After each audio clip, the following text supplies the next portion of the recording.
Channel S এর ডিজিটালে আপনাদের সবাইকে স্বাগতম। সাথে আছে আমি শামীম হোসেন। আমি এখন এই মুহূর্তে অবস্থান করছি জামালপুর কেন্দ্রীয় বাস টার্মিনালে। এখানে গতকাল দুপুর থেকে কিন্তু বাস ধর্মঘট চলছে।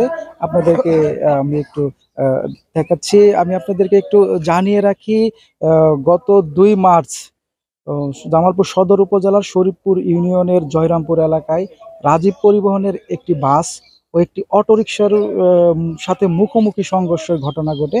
সেখানে অটোরিকশা চালক নিহত হয়। ওই ঘটনার জেরে বিক্ষুব্ধ জনতা বাসটিতে আগুন ধরিয়ে দেয়।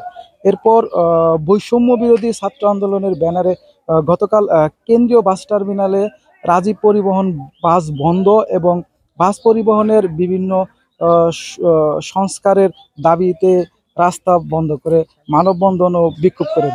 বিক্ষোভ চলাকালীন সময়ে বাস শ্রমিকদের সঙ্গে সংঘর্ষের ঘটনা করে বৈষম্য বিরোধী ছাত্র আন্দোলনের নেতাকর্মীদের। এরপরেই কিন্তু পরিস্থিতি উত্তপ্ত হয়ে উঠলে বাস শ্রমিকরা সড়ক অবরোধ করেন। প্রায় 3 ঘন্টা রাস্তা অবরোধ থাকে। এরপর থেকেই জেলার সব রুটে বাস চলাচল বন্ধ করে দেয় বাস মালিক সমিতির নেতারা। এরপর থেকেই কিন্তু এখন পর্যন্ত বাস চলাচল বন্ধ রয়েছে। সাধারণ যাত্রীদের কিন্তু চরম দুর্ভোগে ফেলেছে।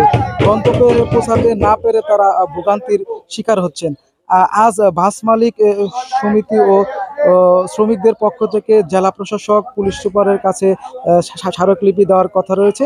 একই সঙ্গে বৈষম্য বিরোধী ছাত্র আন্দোলনের নেতারা জেলা প্রশাসক, পুলিশ সুপারের কাছে তাদের দাবি তুলে স্মারকলিপি দেওয়ার কথা রয়েছে।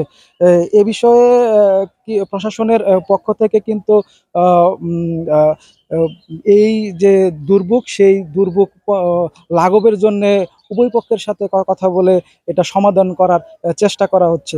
এই ছিল জামালপুর থেকে সর্বশেষ। Shamim Hossain, channel S, Jamalpur.